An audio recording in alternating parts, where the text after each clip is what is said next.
د شور او ولولو څخه ډکه لوبه روانه ده.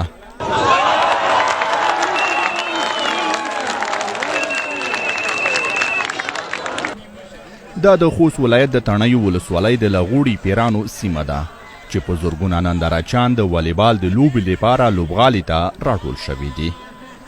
خو د ټورنمنټ نیمه پای لوبې ته د خیبر پښتونخوا او میدان وردګو منتخبې لوبډلې لاره پیدا کړې چې د دواړو لوبډلو سره د ملي لوبډلې لوبغاړي هم شتون لري. د خیبر پښتونخوا څخه راغلي لوبغاړي خوښي څرګندوي چې په خوست کې د زرګونه نندارچیانو په منځ کې لوبیږي. نجهیل احترامات راغلی و خسته دا لوبغاړي پیران دي موږ د زلمۍ طرف نه پیرانو منتخب ټیم نه لوبېږي او ماشاءالله ډېر ښه خلک دي ډېر مینهناک خلک دي ماشاءالله افغانستان دی او ډېر ښه امن دی پکې موږ یې والا ډېر خوشحاله یو. ما خو دوام ځل دی او د نورو ملګري چې کوم دي دغه ډېر ماشاءالله ډېر مینهناک دي یار ډېر مینهناک لر موږ خو هلته هم دا خبره کوو چې لر او بر یو افغان دی پښتانه چې څومره دي دا ټول یو خلک ته یو افغان دی یو افغان بچیان دي. واقعا چې په دې خوست کې داسې یو شانداره ټورنمنټ ترسره شوی چې له بهره پکې خارجي لوبغاړي راغلي دي او داسې یو شاندارې لوبې ترسره کېږي.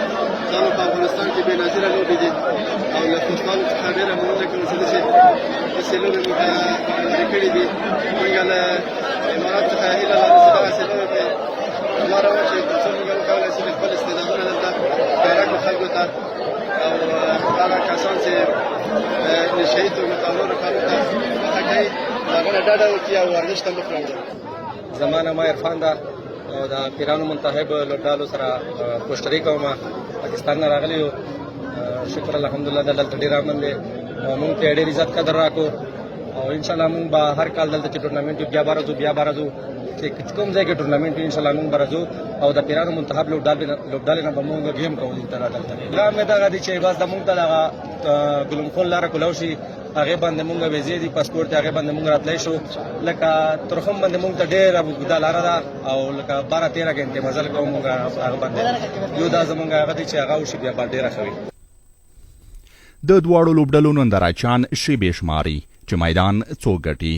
خو بلې خوا د یاد ټورنمنټ مسؤلین بیا وایي چې موږ یاد ټورنمنټ د ځوانانو د یووالي او اتحاد لپاره په لاره اچولی چې ډلې ځوانان د نورو سیمو څخه دلته لوبغالي ته راځي او لوبې له نږدې څخه ننداره کوي. زه د لغوړي پیرانو د ځوانانو ټولنې د فرهنګي چارو مسؤل یم او په حال د والیبال لوبې سمبالښت هم کوي. د لغوړي پیرانو د ځوانانو ټورنمنټ چې ویا میک ځوانانو دغه ټورنمنټ د خوست کې د ورزش د غوړېدا لپاره او د ځوانانو د یووالي او اتحاد په موخه جوړ کړی و. دغه ټورنمنټ کې تقریبا تر 70 پورې د خوست او بهرنۍ لوبډلې ګډون درلودلی چې نن ورځ تاسو شاهد یاستئ چې زموږ په ټورنمنټ کې د میدان وردګو او د هغې تر څنګ چې کابل ملي لوبغاړي هم په دغه لوبو کې لوبېږي. د پاکستان ملي لوبډلې لوبغاړي هم دغه ته د کرم جالي په شمول لوبېږي. دغه لوبغاړي دغه ته راغلي وي نن دوی د سیم فاینل لوبه ترسره کوي. زموږ ټورنمنټ تقریبا شاوخوا تر 3 میاشتې پورې دوام وکړلو. 2-3 ورځې بعد به دغه ټورنمنټ فاینل ترسره کېږي. د هدف مو دا و چې د ځوانانو یووالی د اشغال نظام نه ملاتړ او د نشه یي موادو مخنیوی او هدف مو دا و لکه تاسې خپله وینئ دغې سیمې ښه تصویر نورو د خوست نورو سیمې ته یا د افغانستان نورو سیمو ته د سیمې یو ښه تصویر وړاندې کول و. باید یادونه وکړو چې لوبه مساوي پای ته ورسېده خو نن مازدیګر به دواړه لوبډلې یو ځل بیا لوبغالي ته ښکته شي د یو بل په مقابل کې به خپل زور وازمایي.